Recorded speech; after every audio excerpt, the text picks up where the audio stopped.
નમસ્કાર મિત્રો, સ્વાગત છે બધા મિત્રોનો અમારી યુટ્યુબ ચેનલમાં। હું છું આપનો મિત્ર ભાવિ વઘાસિયા। તો મિત્રો, ખાસ કરીને આ વિડીયોના માધ્યમથી આપણે વાત કરવાની છે હાલની સક્રિય સિસ્ટમોની સ્થિતિ, બંગાળની ખાડીમાં બનેલી સિસ્ટમ અને ચોમાસું ગુજરાતમાં વિદાય બાબતની મહત્વપૂર્ણ માહિતી આ વિડીયોમાં જોશું। તો જે પણ મિત્રો નવા હોય તે ચેનલને સબસ્ક્રાઇબ કરી લેજો।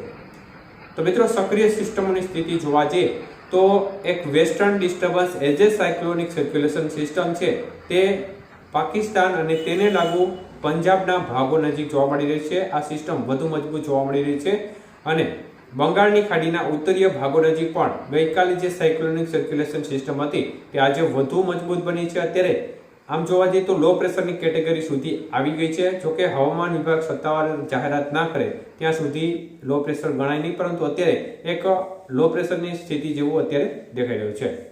તો ચોમાસું ધરી છે તે પણ અત્યારે પોતાની નોર્મલ પોઝિશન ઉપર જોવા મળી રહી છે। તો આ થઈ સક્રિય સિસ્ટમોની સ્થિતિ।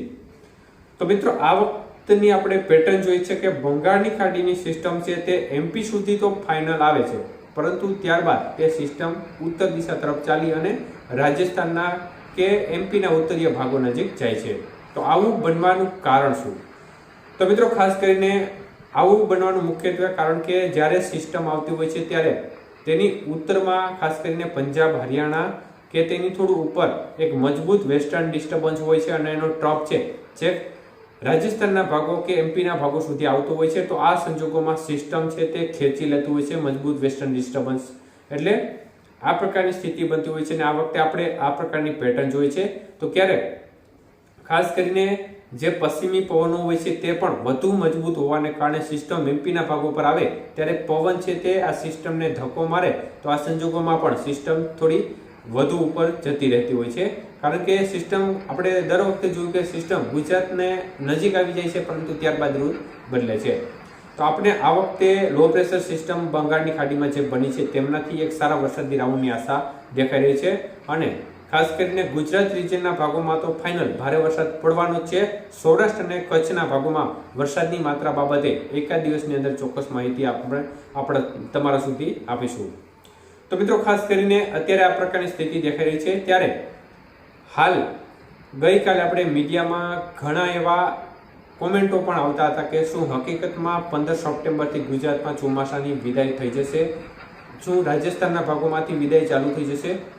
તો મિત્રો, ખાસ કરીને આવી અત્યારે જે અફવાઓ આવતી હોય છે તેમાં ખાસ કોઈ ધ્યાન ના આપવું। અમે સત્તાવાર રીતે તમને આવી કોઈ પણ માહિતી આવશે તો સત્તાવાર રીતે તમને જાહેરાત કરશું અને ખાસ કરીને સૌ પ્રથમ શરૂઆત રાજસ્થાનના પશ્ચિમી ભાગોથી વિદાયની થતી હોય છે અને હાલ આ વખતની પેટર્ન જોતા લાગી રહ્યું છે કે લાંબા ગાળાના મોડેલો અને હાલની જે પેટર્ન જોતા લાગી રહ્યું છે કે આ વખતે ચોમાસું જે પોતાની નિર્ધારિત ડેડલાઇન હોય છે તેના કરતાં પણ લાંબુ ચાલી શકે છે અને આ વર્ષે પણ પાછોતરા વરસાદ છે તે ચોક્કસપણે નુકસાનકારક સાબિત થઈ શકે છે।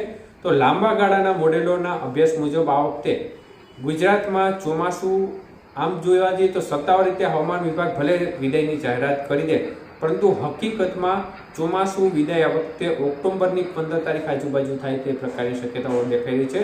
ઓક્ટોબરમાં પણ 2 વરસાદના રાઉન્ડ જોવા મળે તે પ્રકારની શક્યતાઓ અત્યારે દેખાઈ રહી છે, એટલે આ પ્રકારની સ્થિતિ દેખાઈ રહી છે અને પાછોતરા વરસાદ પડવાની પણ સ્થિતિ દેખાઈ રહી છે।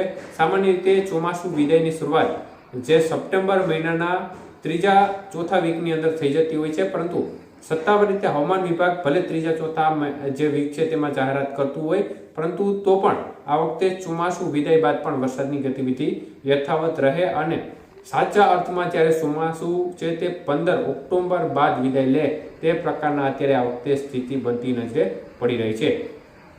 એટલે અત્યારે જે પણ ખોટી અફવાઓ આવતી હોય છે, કોઈ દ્વારા કહેવામાં આવે કે ચોમાસું થોડા દિવસમાં વિદાય લઈ લે છે, તો તે વાત માનવીને 15 આપણે ગઈકાલની અપડેટમાં પણ કહ્યું છે કે 15 સપ્ટેમ્બર અને તેની આજુબાજુ સુધી સતત વરસાદી વાતાવરણ રહેવાની શક્યતાઓ છે, જેમાં ક્યારેક વરસાદી રાઉન્ડ આવે તો ક્યારેક આંશિક રીતે બીજા પરિબળોને આધીન વરસાદની ગતિવિધિ જોવા મળે।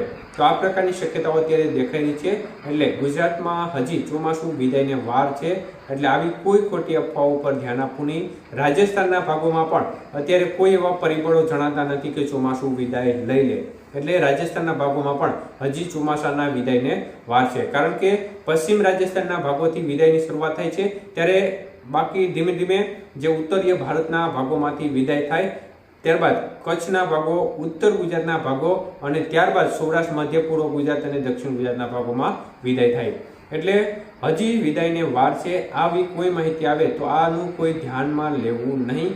આવી કોઈ પણ સ્થિતિ જ્યારે પણ બનવાની હશે ત્યારે સૌપ્રથમ તમારા સુધી અપડેટ આપવામાં આવશે. તો મિત્રો, ખાસ કરીને વરસાદી રાઉન્ડ બાબતે જે લો પ્રેશર સિસ્ટમ છે તેની અસર પણ કેટલી રહેશે તે બાબતની માહિતી પણ એકાદ દિવસની અંદર સ્થિતિ સ્પષ્ટ થયા બાદ આપવામાં આવશે. આભાર.